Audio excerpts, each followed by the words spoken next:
Hozir O'zbekistonda bu sohani rivojlanganligi qay darajada? O'zbekistonda men bitta eksperiment qilingan 25-yil yanvar oyida edi. Aha. Bitta biznes klubga bordim. Kechikib bordim, bir 40 tacha, 50 tacha odam bo'lish kerak ekan. Men endi profka hisobiga kechikib bordimda 12 ta 13 ta odam qolgan ekan, biznesmenlar. Kirdimda, ular bilan gaplashdim, prezentatsiya qilib beryapman, ishoning bitta narsani tushunib yetdim. Men emas, biznesmenlar ham, biz ham tushundik. Biznesmenlarda muammo bor.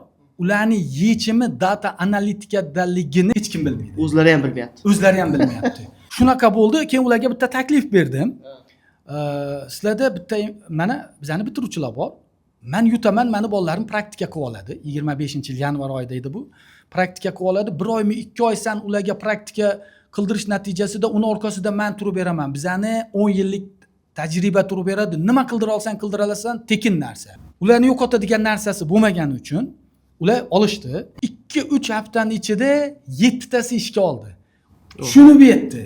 Bu narsa kerak, bu narsa to'xtovsiz kerakligini, ertaga biznesini yashab qolaman, kengaytiraman desa, bu narsasiz bo'lmasligini tushunib yetib ichiga kirgandan keyin 6 tasi ishga olib qoldi.